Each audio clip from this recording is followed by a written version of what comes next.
All right, we're kicking things off with Vicki McKenna for CultureCast. And Vicki, you're one of the stars of our week. People like to sit down and listen to our conversation, so it's good to be with you again. Oh, I'm super grateful. Thank you very much. It's good to be back.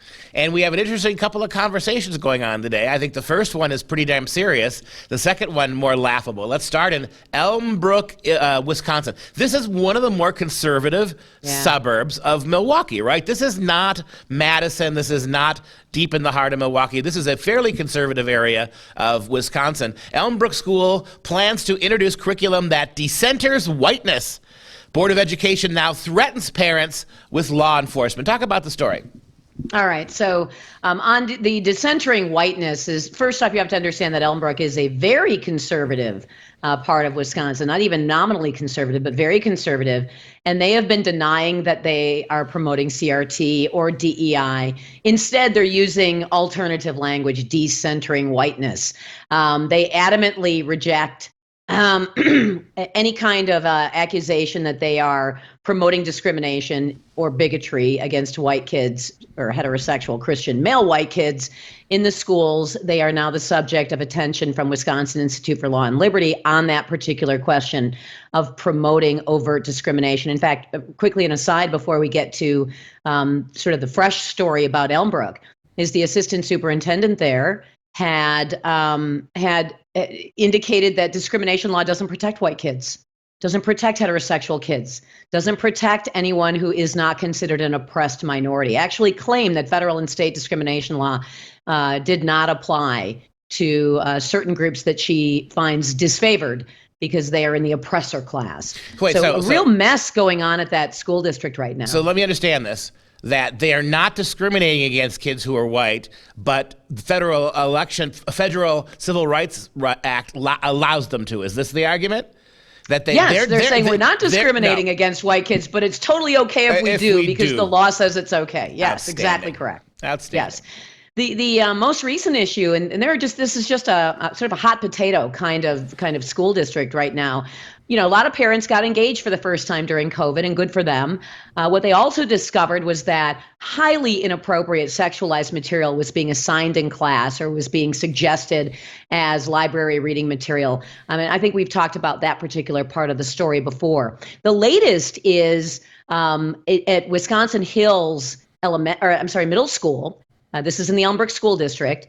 Inappropriate pop music lyrics are being shared with sixth grade girls, and parents have, particularly the parent of one of the girls, complained about it and been completely ignored and completely blown off.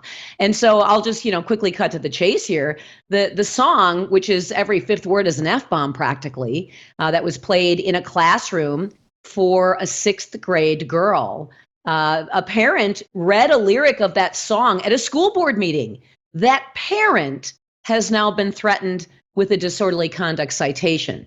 The school board indicated that it was highly inappropriate for that parent to use such language, and it set a terrible example for the children who might have been watching that school board meeting. Meanwhile, the sixth grade girls, it's totally okay for a male teacher to play those lyrics for those sixth grade girls, and it doesn't seem to violate any rules of decorum or morality. Yeah, this is basically the F you, F this song, but it's even more sinister than that. I have the lyrics if you'd like me to edit and read. Michael, bleep it out. Go ahead, give us a sample. I won't actually read I'll just say F-bomb. All right.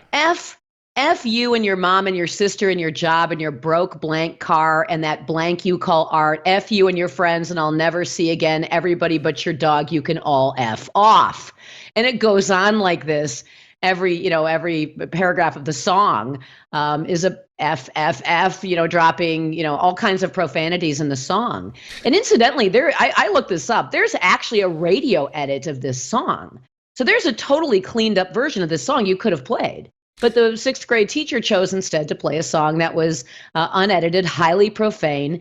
And again, in something called the Lunch Bunch, this weird little private lunch group he designed for himself with sixth grade girls. He's playing these, what I consider, and I think most adults do, highly inappropriate profane lyrics. Yeah, I want to flesh that out a little bit. This is not just an instance where a teacher played a song like that in front of his classroom. A male teacher who was worried about young girls in particular who didn't have somebody else to eat lunch with. So he was targeting outcast girls to become part of his lunch bunch. During lunch period, they would sit in the classroom, just them, and they would engage in behavior like the adult man playing really raucous and raunchy music for the little girls. This, my friends, is using your lunchroom, your classroom as a lunchroom to groom little girls, it seems to me. For sure. I think so too. And I mean, I think it coined the term grooming 101. When you're talking about, how old are you in sixth grade? 12? Yeah, 11? about that, yep. 11 and 12 years old, I think, in sixth grade. So you're talking about kids who are fearful of and respect authority. If they are outcasts, they're going to look for someone who's going to give them approval. And he's the cool teacher who's going to play them the cool songs that their mom and dad would never tolerate having them play in the car or out loud over a speaker. So again, when the dad complains about this, nothing happened to the teacher, incidentally. Again, the quote investigation was a personnel matter, and none of the information was shared. There's no indication whether this teacher has been told he can't do this any longer, whether he's been reprimanded in any way. Instead, the dad goes to a school board meeting, reads one line of this song to the school board, and he receives a letter threatening him with prosecution for disorderly conduct because of the highly inappropriate language he used in a public meeting. The irony is so thick, you almost can't believe this.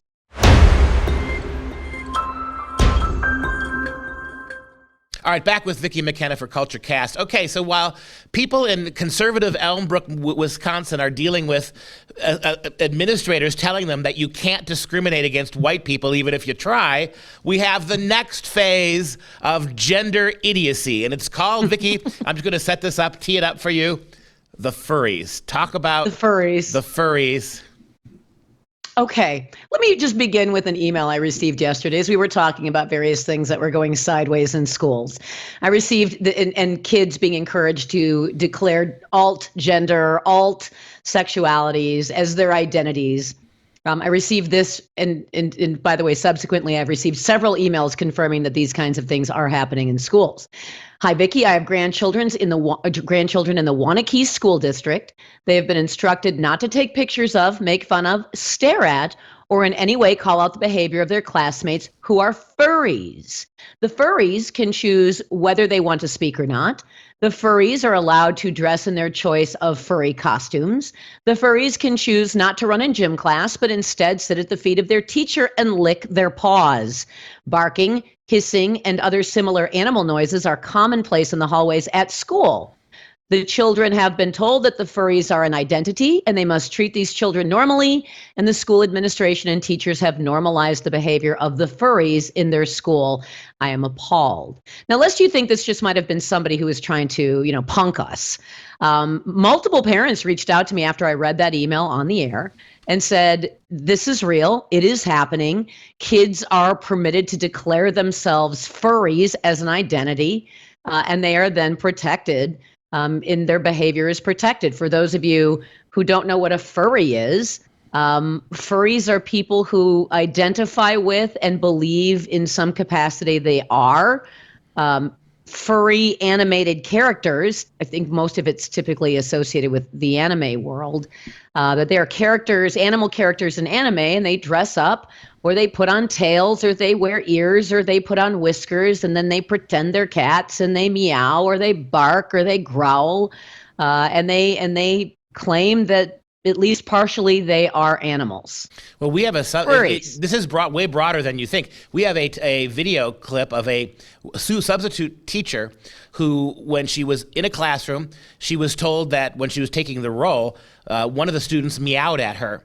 And she says, what does that mean? And another student said, you've got to meow back at her. You've got to meow. She's a fuzzy or a furry. Oh, I'm looking at the seating chart as I'm going up and down the rows and marking who's here and who's not. I get to the third row and I hear this meow. Excuse me? Excuse me? I start looking on the ground. Go to the fourth row, everything's good. Go to the fifth row, everybody's there. Then I hear meow. I'm like, okay, what's up with that? Who's doing it? And this little girl in the very front row says, you have to meow back at him. He identifies as a cat. she was told by the administration she is no longer a substitute teacher there because she can't identify with all the students in her classroom. Because she wouldn't meow back. Right. Okay. So I looked up, I don't know a lot about furries. I happened to bump into a furries convention once, believe it or not, only me. And it struck me as something sort of similar to Ren fairs or what, that people would, fans of anime, people who would go to, say, Comic-Con, would dress up as their favorite, anime characters. I thought it was limited to that, something, fun cosplay kind of thing, a lot of like what, Ren Fair people would do. But apparently it's much deeper than that. It is considered something of a sexual fetish. If you'd like to look up what are furries, it says like any other fan interest, video games, comics, etc. There are sexual themes present, sexual activity with other furries known as yiffing. Yiffing is part of the subculture for some. Others maintain a non-erotic interest in the subject. Furries are typically subject to media portrayals that overemphasize the sexual aspect of fandom, but there is a sexual aspect of fandom. So now there's some kind of kink associated with this. We shouldn't be surprised, and it's being indulged, at least, and probably promoted. If I decided that I was going to be a furry gorilla and black painted my face, would that be okay? Another question. If I decided... I think we got to go to the giant abacus of oppression. Well... And if you've got white guy paints face black, even if he identifies as a gorilla because he's a furry, there's some kind of oppressive...